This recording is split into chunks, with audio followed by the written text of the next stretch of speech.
Ding, ding, ding, ding, ding. Welcome to Talking Pictures Trivia, the podcast in which a group of geographically challenged friends explore movies through trivia as an excuse to keep their friendships alive. I'm one of these friends and today's host, Nick, and with me is... Tom. And KJ. Great to have you back as always. Additionally, joining us a guest for this episode is... Pat. Thanks for joining us today, Pat. Pat was part of our scout troop when we were growing up. Pat also brought insight and good discussion to the Planet of the Apes episode, and we're excited to have him back on the show. Pat still conveniently likes movies. For those joining us for the first time, we start off each episode with a movie quiz, which consists of 2 rounds of 3 questions to determine who will earn today's trivia crown. Then, once the fierce competition is over, we followed up with our famous movie rant, Where Anything Goes. Today's movie was suggested to us by Nick, which is me. We'll be jumping into the comedy horror Shaun of the Dead by Edgar Wright, who is also known for Hot Fuzz, Scott Pilgrim vs. the World, and Baby Driver. Shaun of the Dead was in theaters with other horror films such as the Dawn of the Dead remake, Hellboy, and Mean Girls. This is a comical horror in which the main character, Shaun, has not necessarily led a successful life, just going through the normal monotonous days of a person working in retail. And the world then ends up in a zombie apocalypse. This is the worst time for one, as he was just broken up with his girlfriend, Liz. And a lot of craziness ensues as they try to find their way to survive this new environment. Now, why did I bring this to our attention to discuss today? There's a few reasons. One of them, we're about to enter the Halloween season, so I thought it would be a nice way to kick that off, maybe not with a serious horror, but something that's a little bit more fun and lighthearted. The other reason I brought this up is when I originally saw this movie, I thought it really had a nice balance between an homage to the horror zombie films that it was trying to portray, as well as really hitting the comedy notes. And the reason I say this is there are a lot of horror films that, due to their low-budget nature, tended to be comical, but weren't meant to be comedies. In this one, they were making a comedy and referencing a lot of those other things, but it really focused more on the humor. And when I think about that, I'm talking about Evil Dead, Killer Clowns from Outer Space. I mean, there's a whole bunch of these things that are clearly horror films, but if you look at it through a different lens, they're comedies. This one, that was their primary purpose. And I just really always thought it was well done. And this actually was written by Simon Pegg, who was the main actor playing Shaun in this too. So I just thought it would be a fun one to review before we get deep into the horror movies later in this coming month, and would lead to some interesting discussion. Now, Tom, what are your thoughts on this one? I enjoyed this movie. I've seen it before, and I've seen all of the Cornetto trilogy. I don't think in order, but I've seen all 3 of them. I like this movie the horror stuff is a lot of fun, and it is funny, but it sort of set off this genre of like coming of age movies where the people who are coming of age should have done that already. They're people like in their late 20s and early 30s who should have grown up and haven't. And the movie uses the horror scenario, or the 3 movies, Hot Fuzz and At World's End. They each use kind of a horror or sci-fi scenario to prompt our lead characters to finally grow up, to finally come of age. And it's an interesting bend on the genre. And you can see like Judd Apatow comes after this, right? All of Judd Apatow's movies are also working in this theme. I guess not all of them, but many of them. And I enjoyed it for that reason. KJ, what do you think? This was the first time I had seen Shaun of the Dead was for this show. So I watched it, and I think I watched it incorrectly because I watched it by myself in an empty house with nothing else going on. I was bored the whole time. I think this movie, you need a group of people. I think you need a few people to start laughing at some of the dumber jokes, and that should just snowball into a fun time. But that never happened, so I'm afraid I'm going to be a stick in the mud for this episode here. But I did like the soundtrack. Soundtrack was a lot of fun. I didn't realize it was the same director as Scott Pilgrim vs. the World and Baby Driver. I'm glad all three of these movies were made, but none of them really did it for me. Like they were all trying something a little new, but I just don't think it actually connected and worked. Going to what Tom was saying about people who are coming of age but are kind of old to now becoming of age. I feel like the early Kevin Smith movies did that better than Shaun of the Dead. So I'd recommend maybe checking one of those out instead of Shaun of the Dead. I mean, they're different goals, but how about you, Pat? What do you think? So this is one of the movies that I absolutely love. Since the time that I first saw it when it first came out, and I think it's important now that we are 16 years removed from when it came out. Dawn of the Dead at the time represented an entire shift in the zombie genre simply because the zombies sprinted at you this time in Dawn of the Dead. So the the idea that when we look at the other movies that were coming out at the time where the zombie theme was ramped up, Shaun of the Dead was not only a nice return to the the the original George Romero inspired um, zombie theme, but also throwing in the humor and the English humor at that at times was just great. So one of the things about that though is I always come back to think I had just recently seen Dawn of the Dead, and it scared the pants off me just in terms of the what if scenario associated with how you would handle a zombie apocalypse. And then returning back to Shaun of the Dead was, oh, this can be fun again. This doesn't have to be, me hiding in my closet now, waiting out the zombie apocalypse. Yeah, no, that's great, and it's always fun to see everyone's different perspectives on this. I had more familiarity with the movies Tom mentioned, Hot Fuzz, The World's End, and Shaun of the Dead, which were written by Simon Pegg and the director Edgar Wright. And I didn't have as much familiarity with the other movies that KJ mentioned too. I do think of the three that I mentioned that Shaun of the Dead is the superior film, just my opinion, and that's why I brought this to our attention today, not just with the timing. Now, Pat, I know we asked you this question last time about the perfect snack.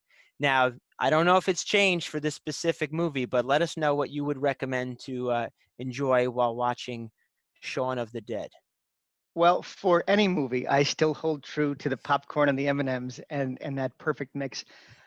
If you wanted to mix it up for a zombie movie, you could mix it up with some dark red wine and some beef jerky.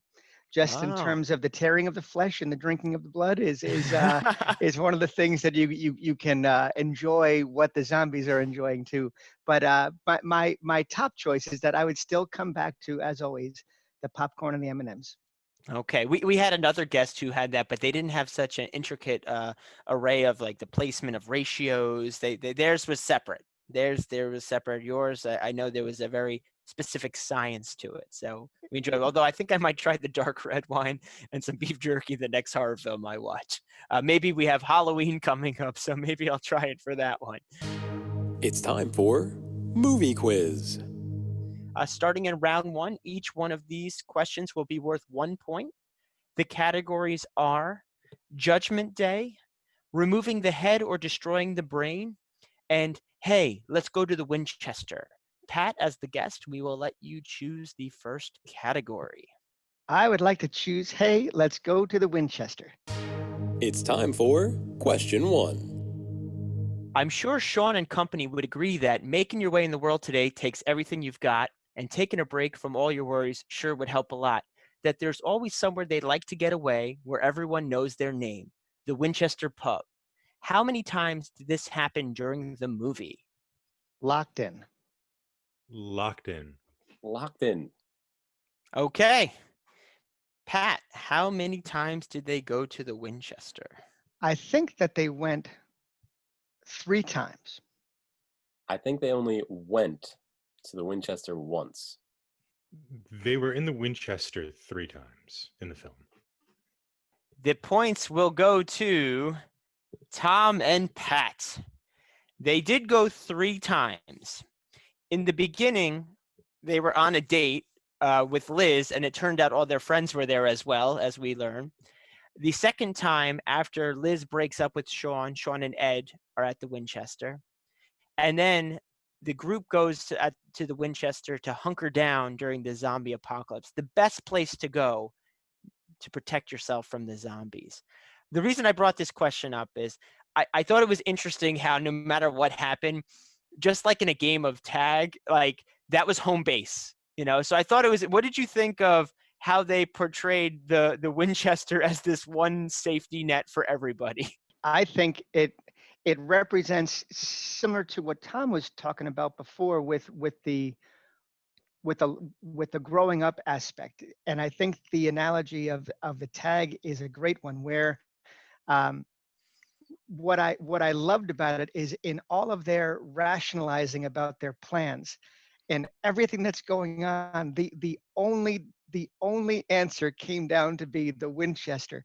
And I think, when we think about that from the standpoint of growing up, that is very, very much so an aspect of not being able to see beyond what's right in your own backyard. That's similar to the Wizard of Oz aspect of it. So the idea, that I thought that was such a wonderful part of the movie.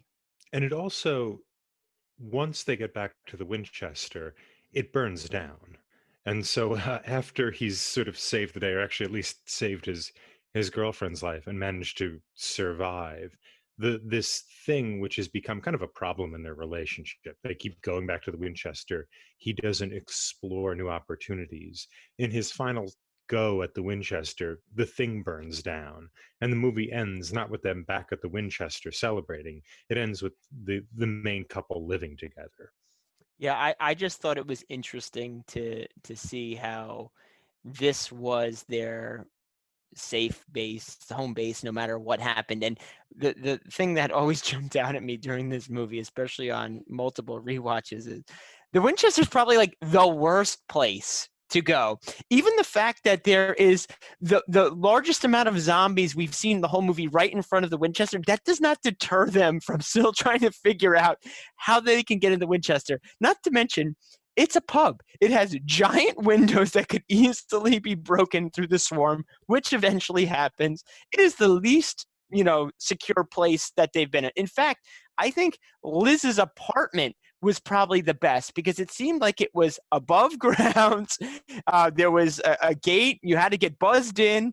The only way he got up was through climbing. So, like, they could not even see that was not the best. I think they should have just stayed there. What do you guys think? What would have been the ideal location for them to hunker down? Yeah, I agree. I think the Winchester seems to be a really bad plan. And I thought this when I first saw the movie, which was, why are we supposed to be on Sean's side for getting them to leave the apartment? The justification we get from the girl who wears the beanie the whole time, who was in Wonder Woman, I can't remember the character's name, which was, we couldn't think of something to do, so we all went with you. She says that at one point. But it does seem to be kind of a bad idea, but it is a prompt to watch Sean become become a leader. And so he needs to kind of rally resources. He needs to be able to command people. He needs to be able to kind of delegate power. He needs to be able to take responsibility. And the Winchester um is something he has to kind of get over. And so I think the kind of the crappiness of the Winchester as a location, both kind of represents the crappiness of his goals in life. He doesn't really go anywhere, but it becomes like the prompt for him to grow and develop and really become a man. But I think it makes sense that the Winchester kind of sucks as a place to hide from zombies. It's a place we should by this point be leaving behind. And I think the movie admits that it's not a good place to go. Through the character you were talking about before, Tom. I think her name's Diane, and certainly Diane's boyfriend, David, is often criticizing, "Why are we here?" I think when they were writing the movie, they thought, "Hey, wouldn't it be fun if we had a zombie apocalypse and they had to defend themselves in the local bar?" And I think that's why they went to the bar, so we could have the scenes being defended from the bar. Yeah, I think we're all in on the joke, but we still are like, this is crazy. So at least I wasn't alone on that assessment. Okay, we're gonna turn it over to KJ to pick the next category. The remaining categories are Judgment Day and removing the head or destroying the brain. Let's do removing the head or destroying the brain. It's time for question 2. There are a variety of items, from records to pizza boxes to laundry baskets, used as makeshift weapons to assault the undead. Some of these, of course, being more effective than others. What are the specific ones that were used to carry out fatal blows to zombies throughout this film? What we're going to do is we're going to keep going. Everyone's going to mention one, and the last person will get the point. And it has to be a fatal blow. I am going to start with KJ. To strike a fatal blow, we have the rugby paddle. It is a cricket bat, but that is good. Yes, I knew where you were going with that. What is a rugby bat? It's a cricket bat.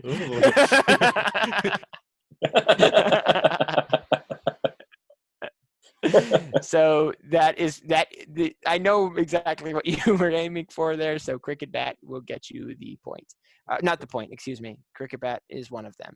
Tom, would you name another one?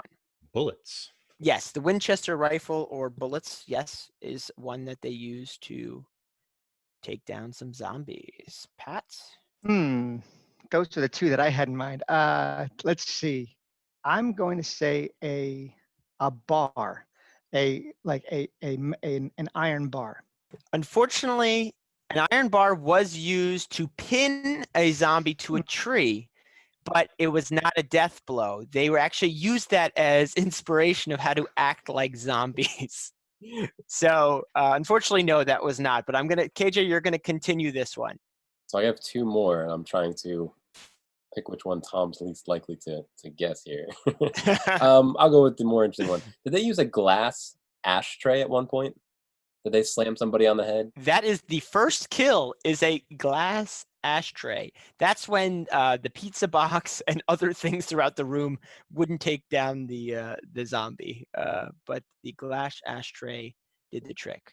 A car. A car hit a lot of zombies, but there were no confirmed death blows from that because they got hit and spun off. Even the guy who they ran over the first time, he looked up at them. So he was all mangled. So it was not there. But KJ, you said you had another one. So what do you have for us? I do. To put the nail in the coffin, the shovel, right? It was shovel, not the rugby paddle, but the cricket bat and the shovel were the two. Yes, those were the main ones that that Ed and Shaun carried throughout the film. There were actually 2 other weapons that I noticed when we were making when I was rewatching this movie. Was it a toaster? Not a toaster, but there was something that was an electronic device.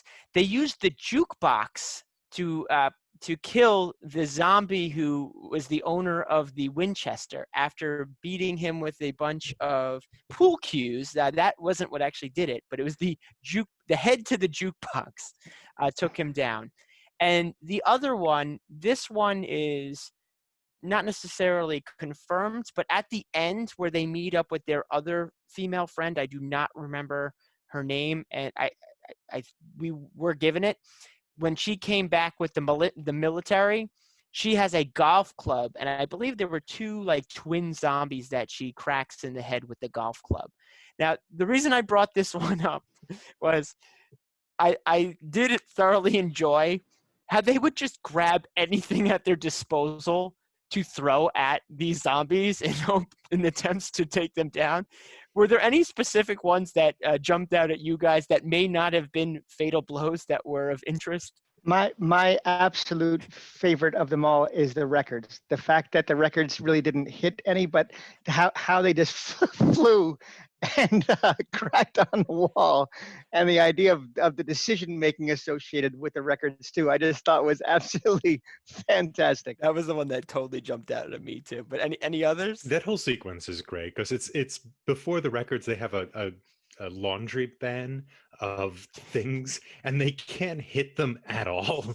They're just chucking things, and they're missing by a mile. And this point, they've heard on the news report that you have to hit them in the head, or decapitate the head, or damage the brain. And they're throwing like plastic laundry baskets, which aren't even close to hitting them. It's a really funny sequence. Okay, well, we have one more category in round one, and that is Judgment Day. It's time for question 3. The lead character, Shaun, remains oblivious to the zombie apocalypse unfolding right around him for quite some time. At what timestamp in this 1 hour and 39-minute film does the true nature of this pandemic become apparent to Shaun? This is not Price or Right as Right's rules in either direction. The closest guest to the time, minutes and seconds, will win this point. Locked in. Locked in. Locked in. Okay. Tom, what did you have? 32:30. I had 1830. I'll go 25:30. Okay. And the points go to Tom. The timestamp that I quoted, and it could be off by a few seconds, is 30 minutes, 27 seconds. This is the specific moment where the girl got skewered by the base to an umbrella, like a garden umbrella, and she actually comes up off of it and pulls her body off. So I counted exactly where she came off the top of the metal skewer as the point where they realize for sure something is going on. There's hints, but the reason I brought this one up, and I had a similar question in one of our other episodes, Pat, with these timestamps.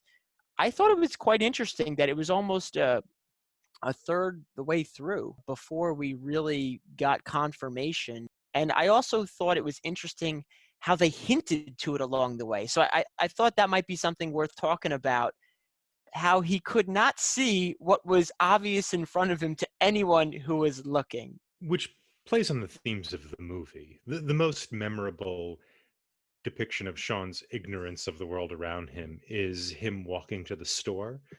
And the way Edgar Wright, the director, sets this up is that he, earlier in the film, shows Shaun walking to the store in an extended take of Shaun walking to the store. And it's pretty normal. He gets something to drink from the store. At first it's Coke, then it becomes Diet Coke.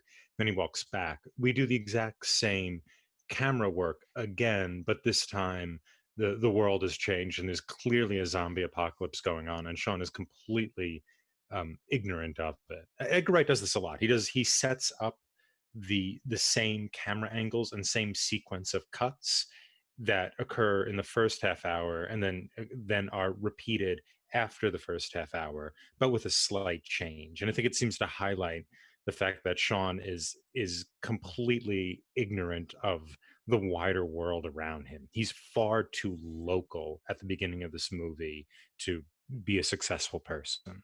There was a part of that sequence that I really enjoyed when he went into, again, get the Coke and switches to Diet Coke. There's clearly bloody handprints on the fridge. And then as he's walking away, he does this really dramatic slip, meaning like we know he's slipping on blood or something. And he doesn't even stop at all. He doesn't take a beat. He just keeps going through his routine. He's even short on the amount of money for the guy who's clearly a zombie in the background. But I love that that dramatic slip on the blood.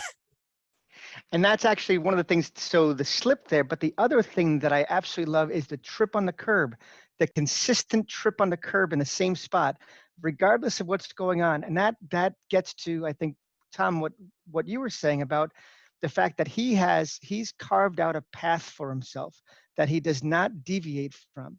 And in that path, there's this curb that he hits regardless of what's going on. So the idea that his pace is maintained, everything that goes on, and I think he trips 2 or 3 times, but I think it actually is three times, but I'd have to look that up again.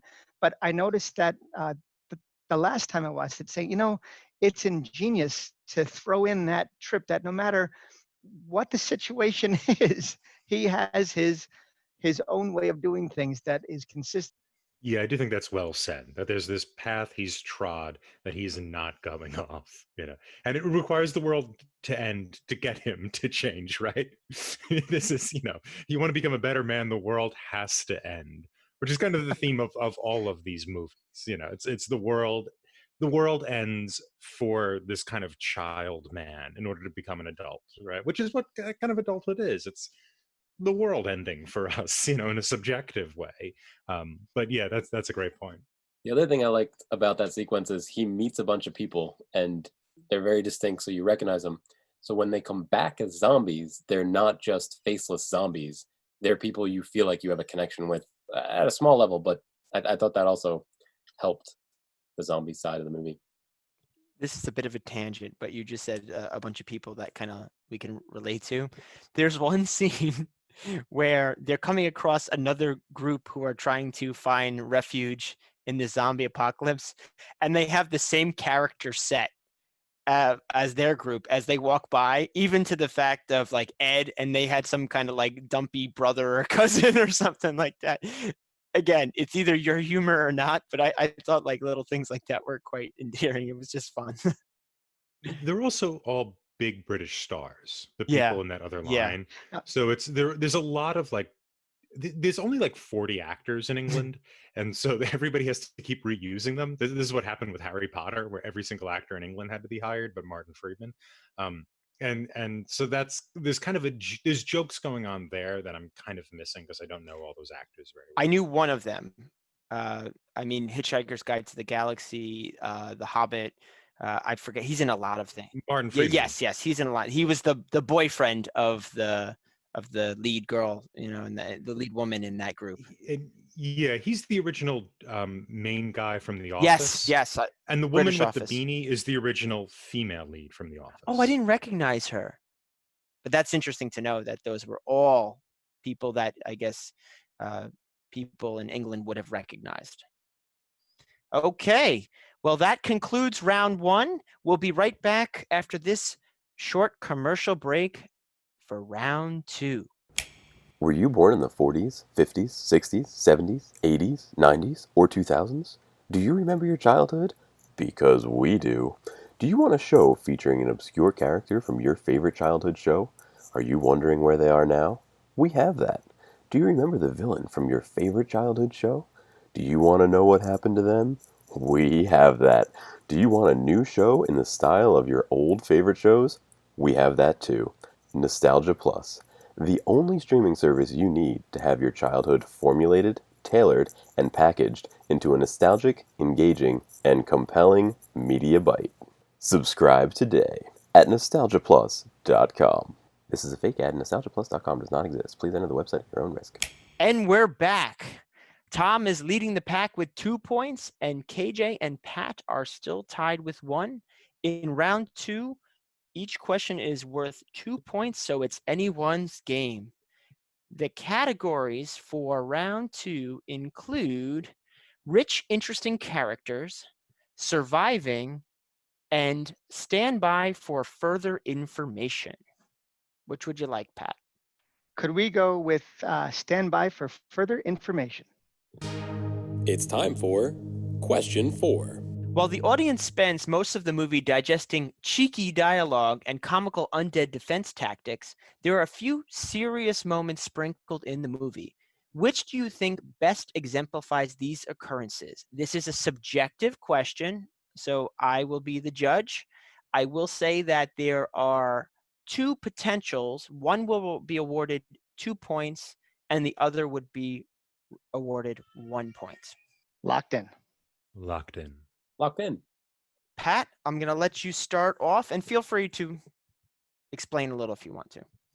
So I think the first one is the dialogue between Shaun and Philip in the car, where Philip explains to Shaun his tactics as a stepfather in terms of him, in terms of why he was so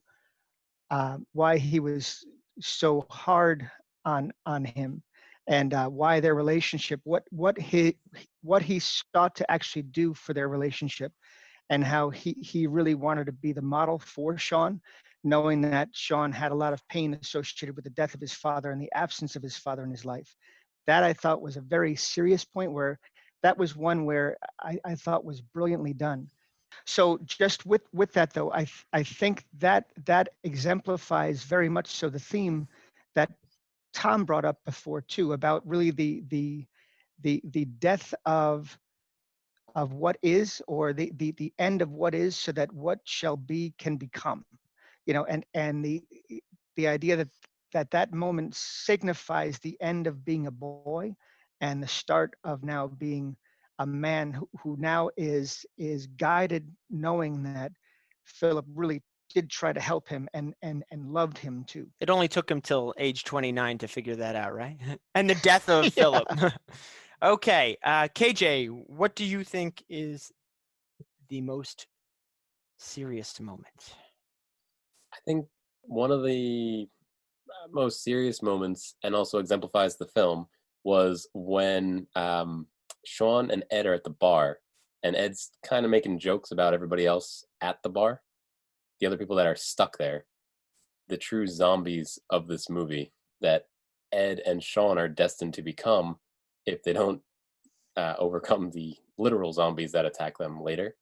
So I'd say that scene where they're kind of going through everybody at the bar. Okay, I know which one you're talking about. Okay, Tom, what do you think? Nice answer, KJ. I like Thank that. you. I'm not going to change my answer, obviously, because I'm a responsible, honest You're person locked who in. locked in. But I would say, and this is actually more speaking to Pat's answer, is the death of Sean's mother. When Sean his mother becomes a zombie and he has to shoot her. And I think, just as you said, Pat, with with Sean having to kind of realize who his parents or step parents are and move beyond that, that sort of happens in that scene where he has to shoot his mother. She's become a zombie, and he has to take the responsibility of putting her down. She's going to become a danger to him if he can't, really say goodbye to her, and say goodbye to her in a brutal way. And so by saying goodbye to his last remaining parent, he's then able to create more security for the group, and he's able to kind of reveal himself as a man who can be responsible for something in the world. And so it has this kind of kind of like Freudian touch, sort of, maybe Freud light, I guess, diet Freud. Um, but that's why I think that scene is the most touching, and it is honestly pretty touching, right? It is it's sweet in the way Simon Pegg plays it. Okay, these were all great answers. And I will say, I did not think of all of these, but I will say that everyone is going to get at least 1 point because these were all great answers. I will be awarding 2 points to Pat because I think that is a very touching moment. And I will be honest, and that wasn't originally the one that I thought, but of the ones that you shared, I think that was the most impactful. There was another scene that I thought was a serious moment, in the sense that Shaun and Liz had to choose between getting torn up by zombies or killing each other, taking each other's life. There was two shells left for the rifle. Ed said he doesn't mind being eaten, and they had to sit there and contemplate: is it worse to deal with what's coming, or who's going to shoot each other? And it actually was, I know there was a little bit of a comical effect there, but I think they actually took a moment to be like, no, this is a serious thing. Like, who's going to shoot who first? And can you do this? And then there's a scene where, going back to talking about all the people who passed away or got killed, Shaun literally was saying, he's like, listen, I killed I don't know if I can kill my girlfriend too. I killed my flatmate. I killed my mother. I don't know if I have it in me to kill my girlfriend as well. And then, of course, she says, oh, you're assuming we're back together, which I think they did mend that relationship along this journey. So I just thought it was worth showing that even though this is a very strict comedy within the zombie apocalypse, that they did actually have moments that were a little bit more serious. Do you think that they did a nice balance between the two throughout the story, or was it not? Was it kind of heavy-handed? I think that they did, and I think with that, very much so, when you look through the lens of the movie depicting the theme that we've been talking through now, in reflecting on it, I think that there was the combination of comedy and horror, which made it really well. But though there were truly endearing moments in there too, that I think that's where I connected with the characters, and knowing the relationship between Philip and Shaun. With, did you bring your mother flowers? You gotta remember your mother's flowers. All these different things, and then. He's not my father. He's not my father. Yeah, even to the last, your father's dying. He's not my father. But I think there is an existential element associated with that is, where we are questioned to really look at the characters through the decisions that they make in those serious moments too. So I do think it's blended in really well. And in that scene, he does, once Philip dies and becomes a zombie, when he says, he's not my father, and she says, oh, Shaun, and he goes, he was my father, but that man in the car isn't anymore. He's not your husband anymore. That's another kind of one of these moments of reconciliation between the past. He can't kind of throw blame or anger on people, because he just, you're an adult now. You don't have that luxury. You're dealing with an adult situation. But it's nice because he's able to kind of reconcile with his mother, who's for most of the movie a kind of a complete dolt, actually. Yeah, but I do think that works very nicely. Simon Pegg's great in this. I mean, he's very, very vulnerable throughout the movie, and you kind of need that, right? Because you need this guy. You need to be able to root for this man-child, even as he's sometimes making pretty bad decisions. There was another scene that I definitely would have awarded partial credit if somebody brought this up, and it comes right off of the same one where I was talking about when Shaun and Liz had to choose life or death. Ed is still there. He's bitten and he's in bad shape. They finally realize that they can escape the cellar. And there's a moment there where there's what could be, and we find out later, is not the final goodbye between best friends, but it's a moment where he has to move on from this friend who has been a critical part of his life and maybe a hindrance at some point, but also the rock in his life to kind of keep him sane through the monotony of normal lifestyle. They have to part ways. And of course, we find at the end sequence that, for comedic effect, Ed is in his shed in the backyard and they play video games when he's in zombie form. But for our understanding at that moment, that seemed like the final goodbye after he had been bitten. Ed is basically a zombie throughout the movie. So him becoming a zombie literally at the end of the movie isn't that big a change for Ed. His life doesn't change very much at all. He's sort of always been chained to a couch playing video games. So there's no big difference. And I think this goes back to KJ's point about how the people in the bar in the Winchester has always been a gathering place of zombies. It's just where the zombies go or where they're made. And Ed is perfectly fine being a zombie. And you can have zombies in your life, right? You could go play video games with friends or do a podcast with them. But you still need to not have only that, right? That can't be your whole life. Conveniently, one of the categories is rich, interesting characters, where we may dive into that a little bit more deeper. There are two categories left, including the one I just mentioned. The other is surviving, and I'm going to turn it over to Tom to choose the category. Let's do surviving. It's time for question 5. Throughout the film, there are a lot of direct parallels between the monotony of life, particularly Shaun's, and that of the Walking Dead. So much in that Shaun had trouble distinguishing between the undead and the automatons in society going through their daily routines. Which of these parallels do you believe to be the most effective in showcasing this theme? We did touch upon this a little earlier, but everything is still fair game. And in this question, I will also be choosing who wins. It's subjective. Locked in. Locked in. Yeah, I'm going to say locked in. I'm going to let Tom start off after that. Yeah, I don't have a great answer for this. I'm gonna say kind of walking to work or walking to the bus to get to work.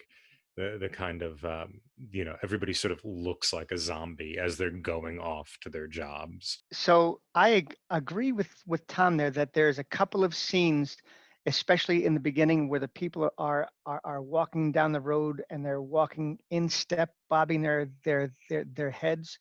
But that's not my answer. My answer is when they first encounter the girl in the backyard, and she is they're trying to get her attention, and she's not turning around, and she finally turns around, and here it is that they encounter their first zombie, and their response is, "Oh my God, she's so drunk," you know. So and the idea of not being able to distinguish between what the reality of the situation is and what they typically encounter, I thought signifies that the best. Yeah, Pat, I was thinking that originally first, that girl that they meet in the backyard in the garden. And then I was thinking maybe it was when they were playing video games in that epilogue there at the end. Does Sean even realize that Ed's a zombie apart from almost being bitten or whatever? But I think my answer is the movie will often show Sean just waking up. And at first you're thinking, oh, am I watching a zombie by the way he walks, by the way he yawns? So I would say himself not realizing that he may be not a literal zombie, but on the path to zombiehood. Okay. So Tom had people going through their routines in a zombie-like fashion in the beginning. Pat had the drunk girl, and KJ had Shaun himself, the way his mannerisms are, waking up, etc. The full points will go to KJ, but I also like everyone else's answers. So we're going to get 1 point to Tom and Pat. And I really think that was a cool way that they did it, even from the beginning, from the get-go of what Tom was saying, how everyone is already going through their life in this monotonous fashion. But the way they paralleled it, sometimes direct scenes, as we talked about in length earlier in this episode, with the sequence to the convenience store, those elements really hit home for me. And I didn't know if you all thought that was effective, or any thoughts regarding how they paralleled zombieism to normal life.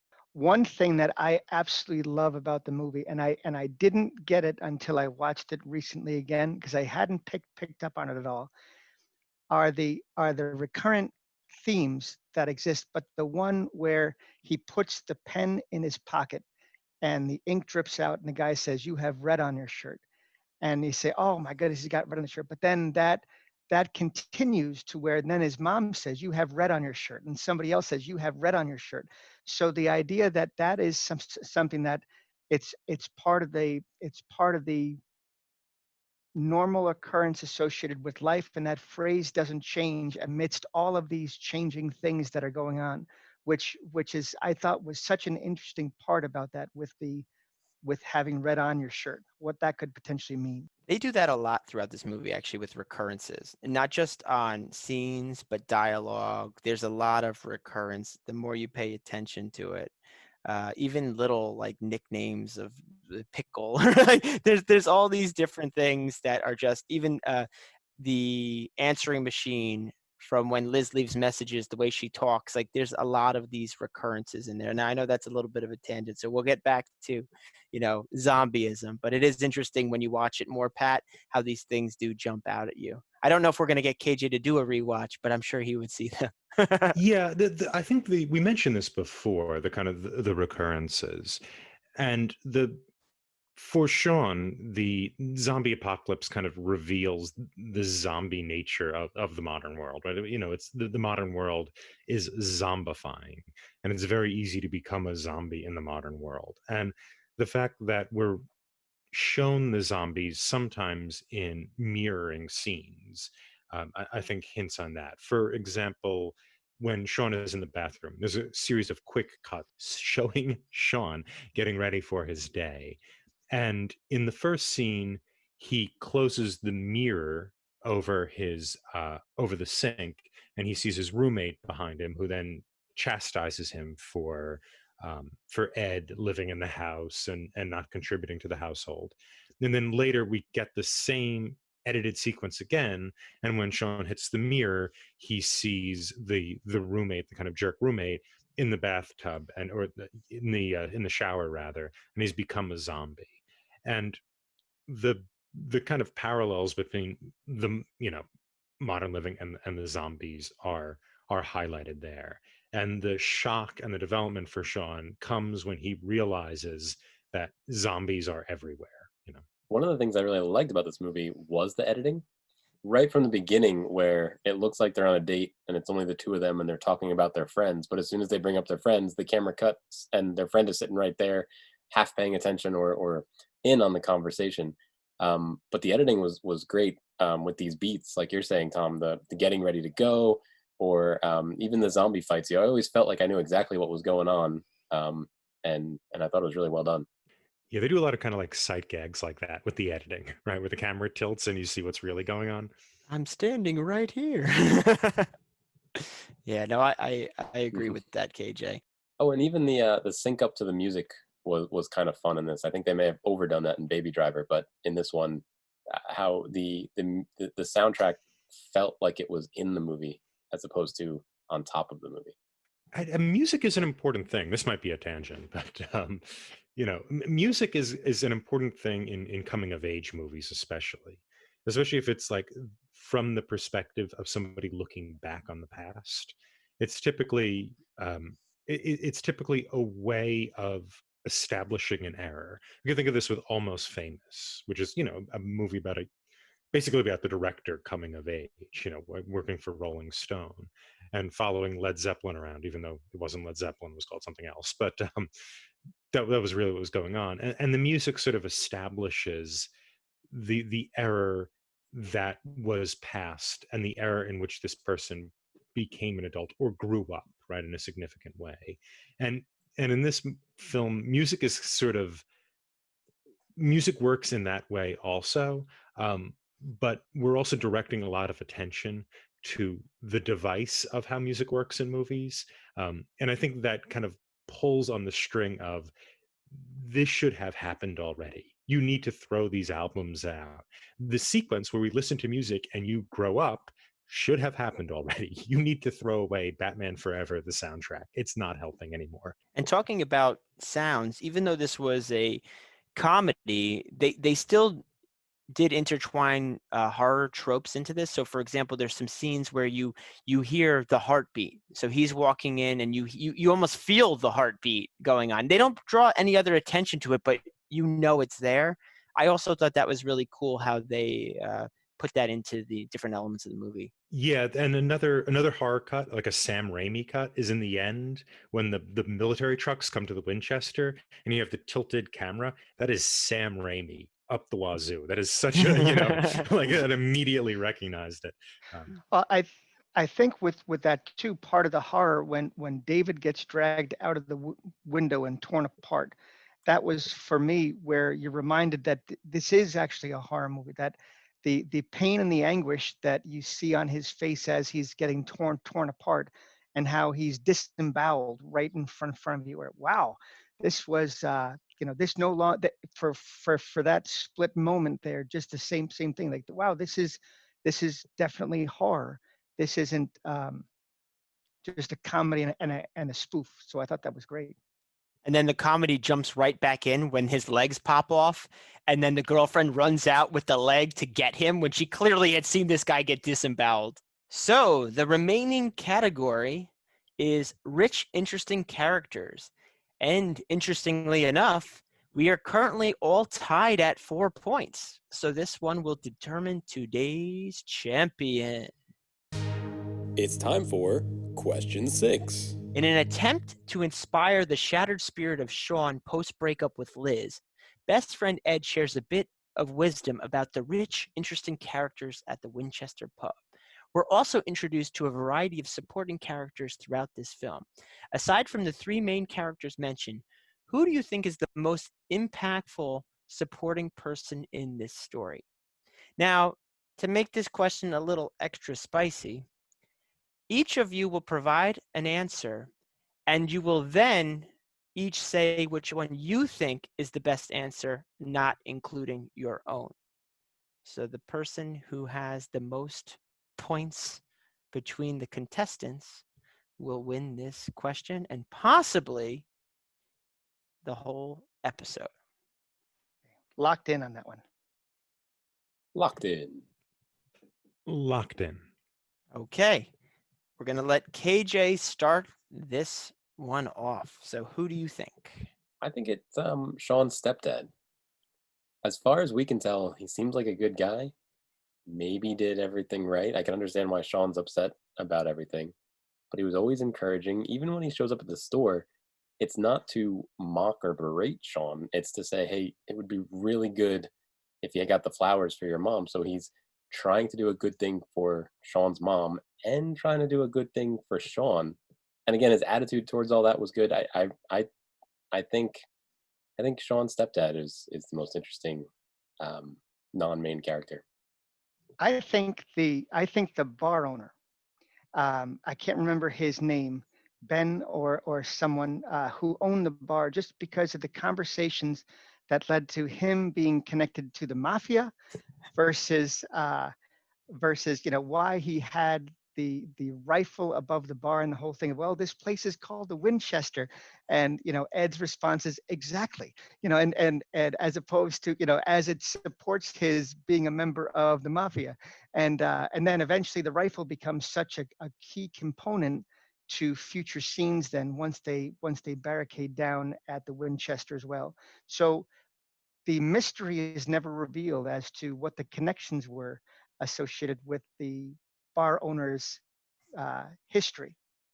I'm going to go also with KJ's answer with Philip, and I part of it's Bill Nye is great. He's even when we first meet him and he turns around, the way he turns around is made me laugh. He's a great actor and a great comic actor. But I think also he's the character who previews what we're going to experience with Shaun. When he's in the car with Shaun and he's having this kind of tender moment with him when he says, I just wanted to be someone you could look up to because I saw how much potential you have. Then he's the first person to see Shaun's potential, which we see throughout the film. Shaun reveals himself to be a capable leader and capable person, albeit with some difficulties. And I think that's why he's interesting, because he's at first seems kind of like a villain, and later he ends up being a person who can kind of preview what we're going to experience with Shaun. Okay, well, before we go through this whole sequence of voting, I'm pretty sure I know the answer. If KJ and Tom both have the same person, I believe that means when we do this whole rigmarole that there will be a tie between KJ and Tom, but let's give it a go. KJ, who gets your vote of between Pat and Tom? So the obvious answer would be Tom, but what I liked about Pat's answer was when he said, Pat, we never got that mystery resolved.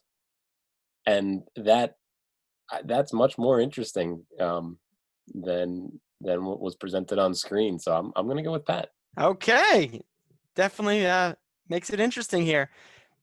Pat.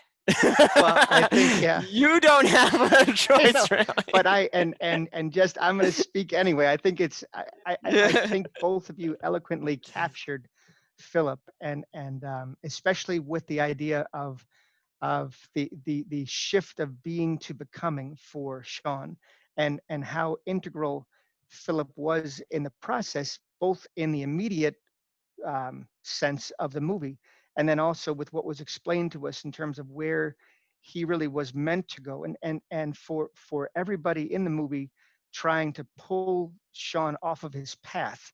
that he continually trips on the curb.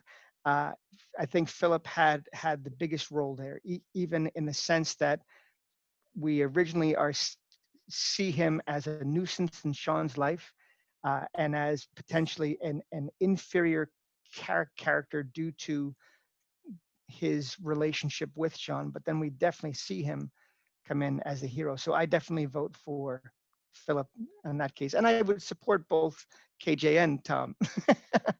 I don't know. Does that mean we go half point in each direction? I don't. This was not foreseen. I'm gonna do it. You each get a half point because we got to split it. That's historical. We've never had fractions here on Talking Picture Trivia. Now, Tom. Well, this is the sub points. This isn't the full points.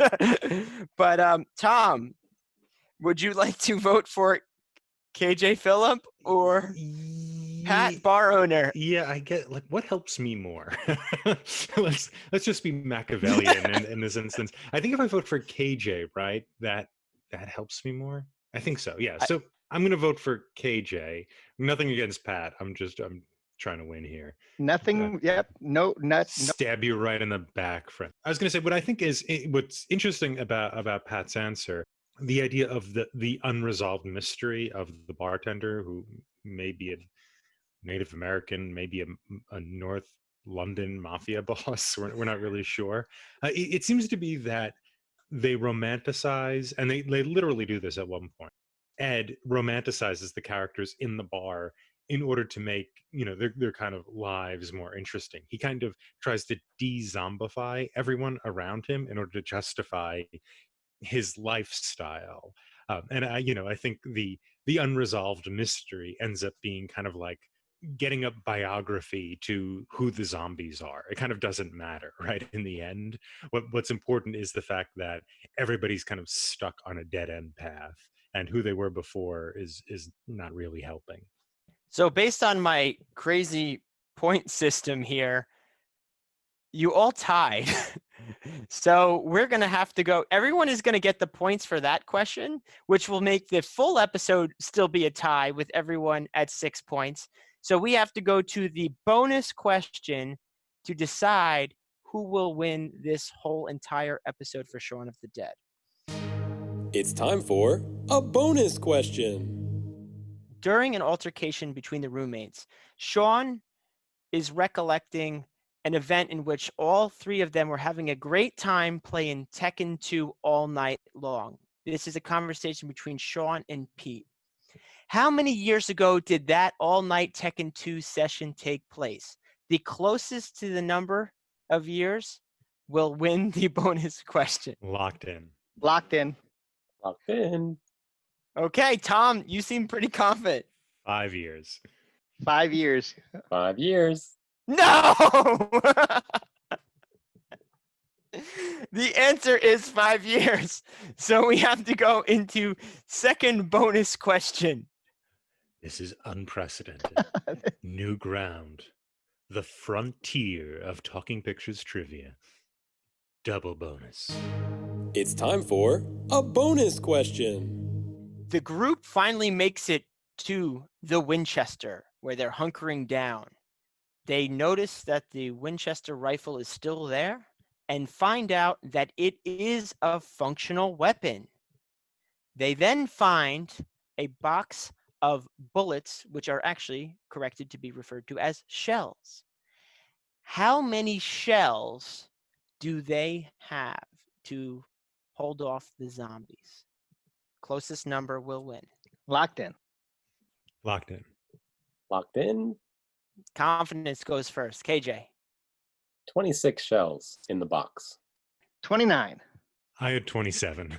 Pat is going to win the Shaun of the Dead episode. It is exactly 29 shells. All right. And what's very interesting about that sequence too, I like how they literally state nobody is really proficient with firearms, okay? Which actually makes sense for England. They have stricter rules than even us in the US. And they proceed to show that even after Shaun is deemed the one to take the helm and actually shoot the guns, that he has a horrible aim, and it takes very long before he even hits anybody. So I just thought that was interesting. But yes, as Tom mentioned, unprecedented. Again, Pat, congratulations for winning this episode.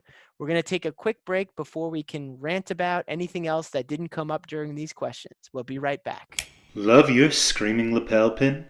Do you look confident, competent, and sexy with a shining, screaming highlight to your wardrobe?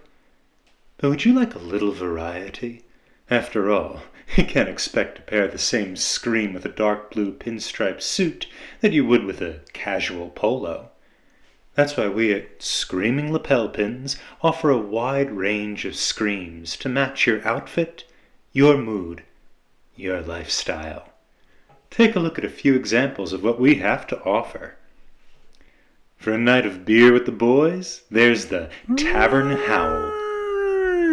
For that lady you just need to dazzle, the Panther Purr.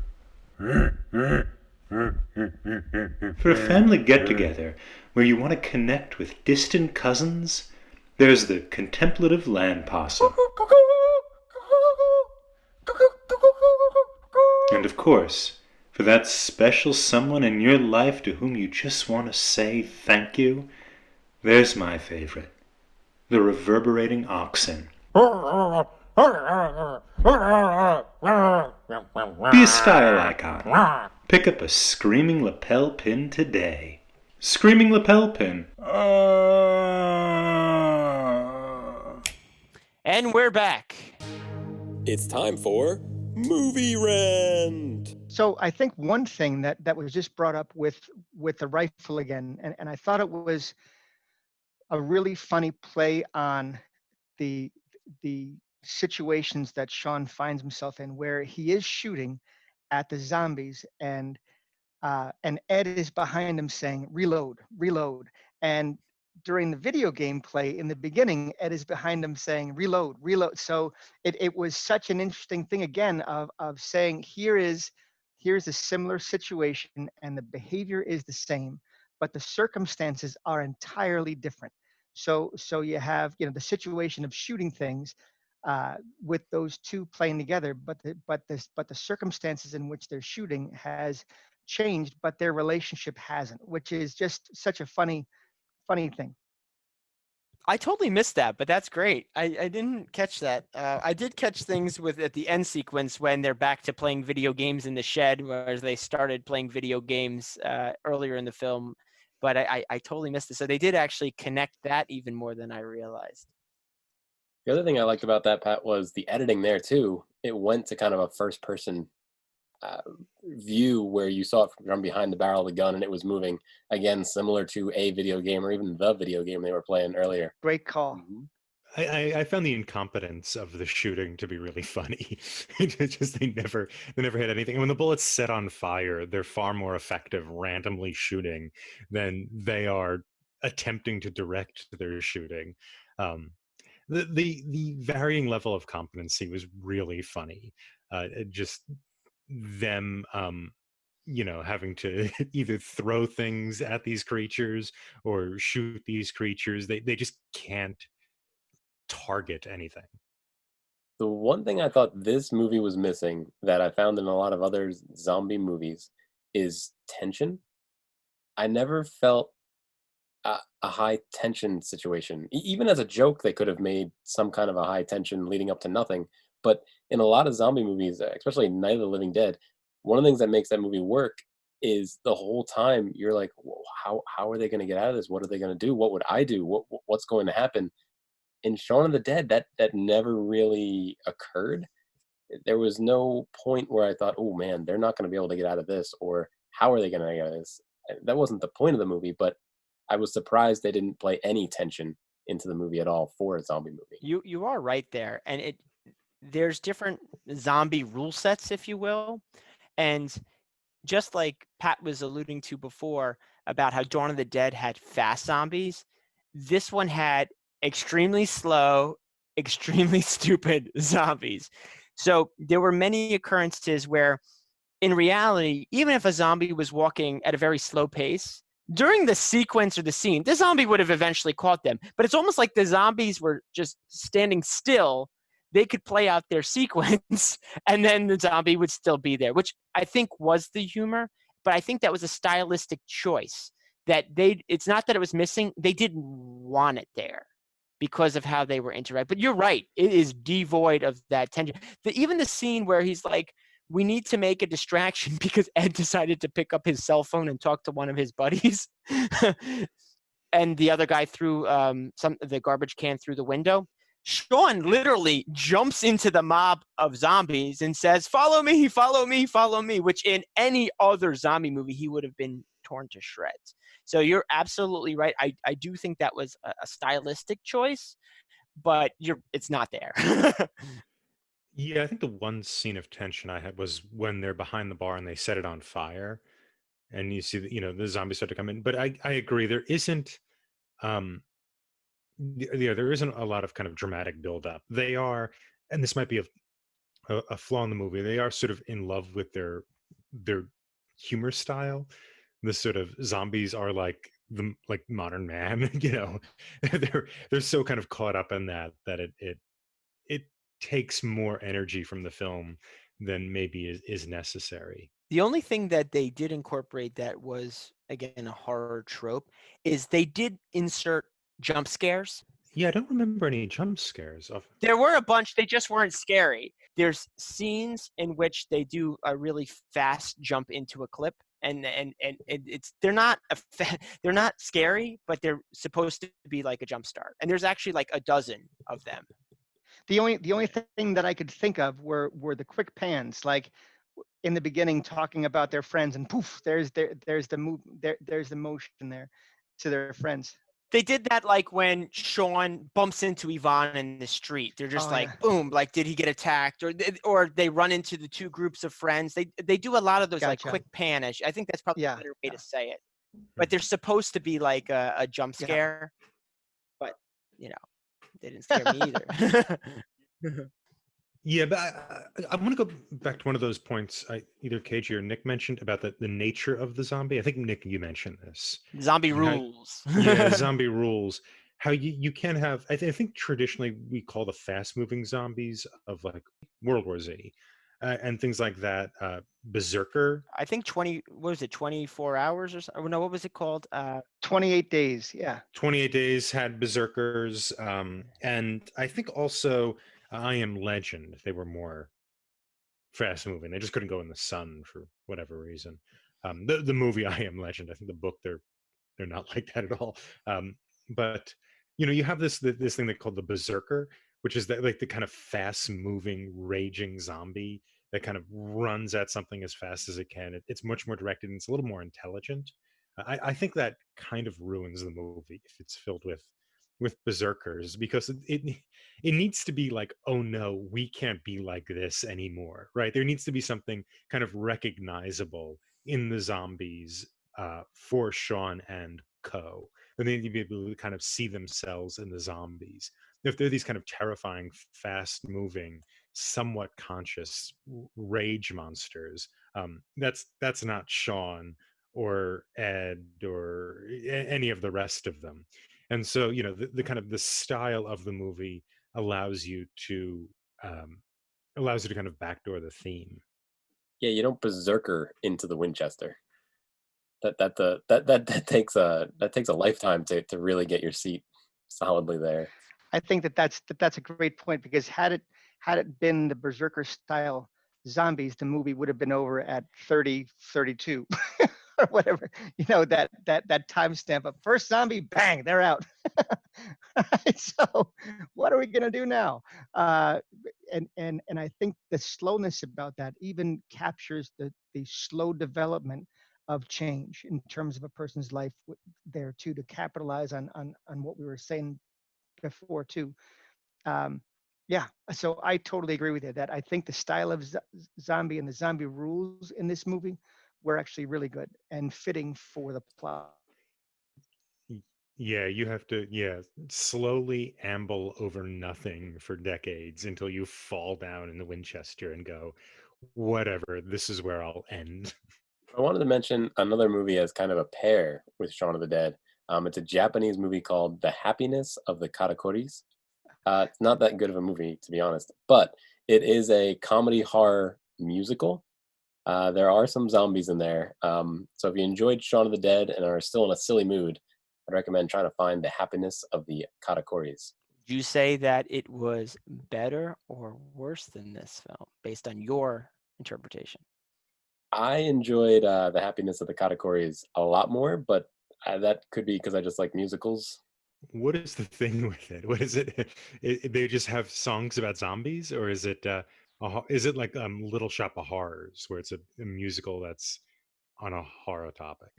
I would say it's more like Little Shop of Horrors. A family buys an inn that they're running, and the guests struggle to survive in the inn. Not, the owners aren't doing anything to the guests. The guests through circumstance are dying, um, and the family's trying to deal with this, and they will often break out into song. As one does.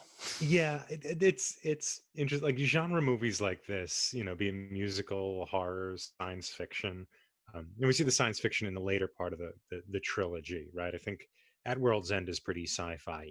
They kind of leverage genre types um to bring in. But what Edgar Wright said was he's using these different genres to backdoor romance. So he's trying to look at kind of romantic situations and how a romantic couple develops or is established using these genres. Um, and so by that logic, the kind of the real development or focus of the movie is on the main couple, on Liz and I can't remember any of these characters' names. Simon Pegg's character is Shaun. Shaun. He's the The main guy. title. I went blank for a second. The focus on kind of Liz and Shaun and how the horror tropes reflect or develop or help us understand a kind of a traditional movie romantic relationship. I'm not entirely sure about that. I don't know if I agree with Edgar Wright on his own assessment of his movie, um, but I did think that was interesting. One of the things that I did want to bring up with this film, while we were talking before, Tom mentioned something that I didn't catch the reference, that when the two group of travelers met, it was a bunch of other well-known English actors. There was other things, because this was, even though it's an English language, that were specifically British or English, that we may not have caught the references. And this kind of usually comes up when we talk about a foreign film from the Asian region, but I thought there may have been things that we still did not catch, or at least I did not catch, because of English to English translation barrier. So I thought that was interesting, how there may have been another level that, even though I enjoyed it, I actually didn't mind that I know there was a reference I didn't catch, because I know there was something that they were referring Well, you guys missed that rugby paddle. to. Everyone in the world missed that rugby. Every rugby player ever missed the rugby paddle. I think it's also the style of comedy. Like at one point, Shaun, in order to get to the Winchester, they're going to cross through people's backyards and jump over fences. And Shaun goes to jump over a fence and it just falls over. That's like a very British kind of physical humor thing. We don't see that as much in our comedy anymore. Like a kind of Police Academy thing is over with and has been since like 1986. I think that's like a very kind of a British style. So it's even beyond reference. I think it's even style is very English. And I think that could actually be even more enjoyable, because it's not something we see on a regular basis these days, and it harkens back to things that maybe we saw in movies in our comedies in our youth. Absolutely. And then they bring that up in Hot Fuzz again, where he does clear, 6 or 7 fences in a row and does a backflip over one. So you say here, as Shaun, he's inept, but as the super cop, he is phenomenal. So And I was going to say, Pat, that's their take on the action genre. yeah. And then the guy who plays Ed, Nick Frost. Thank you. Nick Frost in Hot Fuzz then tries to do that. He just sort of runs over the fence and just knocks it down. Nice. So after I watched this movie, I started trying to think, what other zombie movies have I seen? And so I'm making a list in my head, going through the movies I've seen. I wanted to throw this question out there. Is Weekend at Bernie's a zombie movie? No. I would say no. I, Also, I would I would say no as It, well. yeah, it's I a agree. I puppet. just It's more of a puppeteer situation. It's actually kind of even like more morbid if you think oh about it. sorry. I asked the wrong question. Is Weekend at Bernie's 2 a zombie movie? The one where they use fried chicken instead of real chicken to bring him back from the dead, and he walks around whenever he hears music.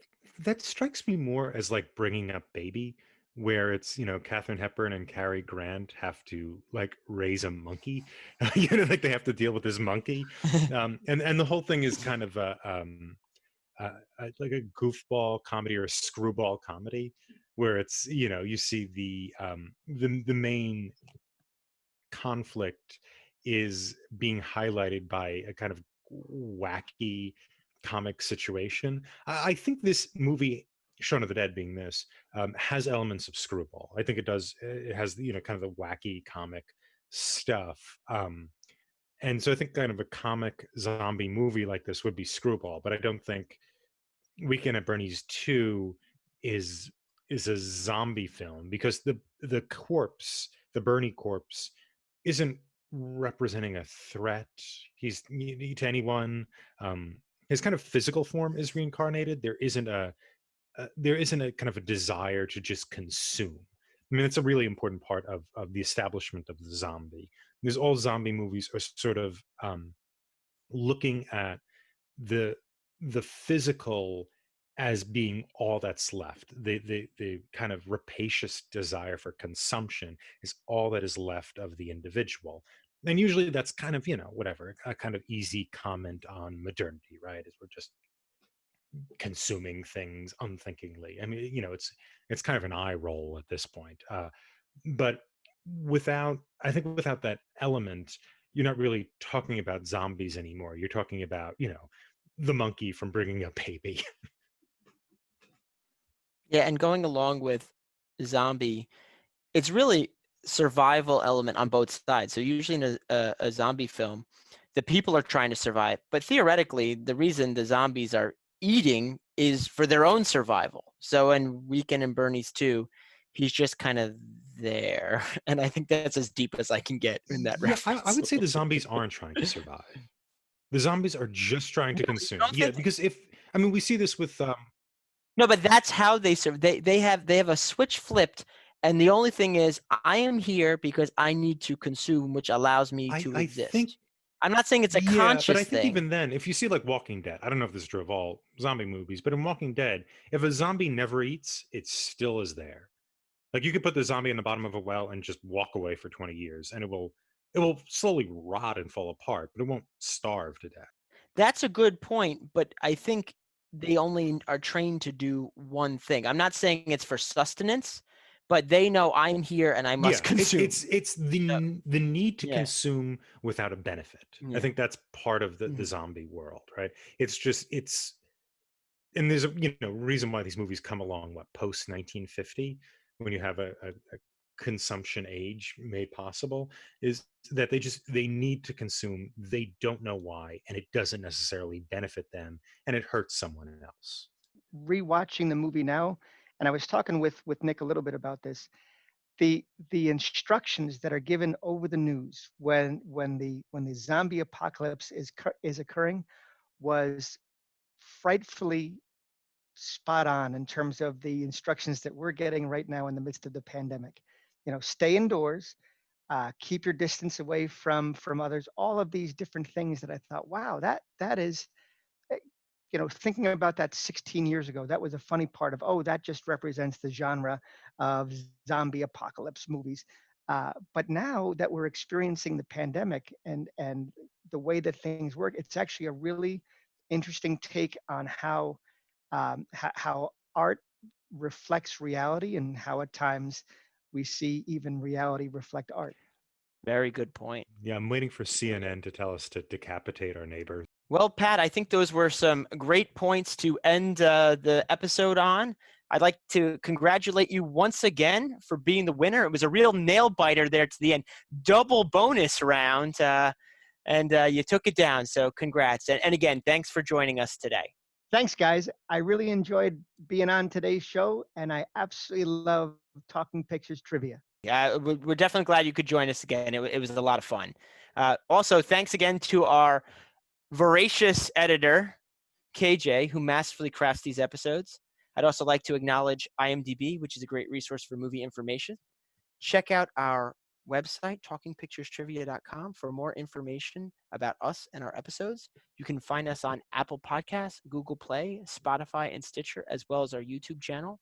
We are extremely grateful for any positive reviews, as those help others like you find us. If you like what you hear, remember to like and subscribe to our show.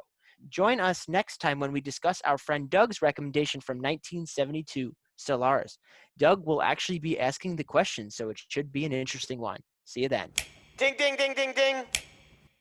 Well, Pat, I think those were some great points to end the episode on. I'd like to congratulate you once again for being the winner. It was a real nail biter there to the end.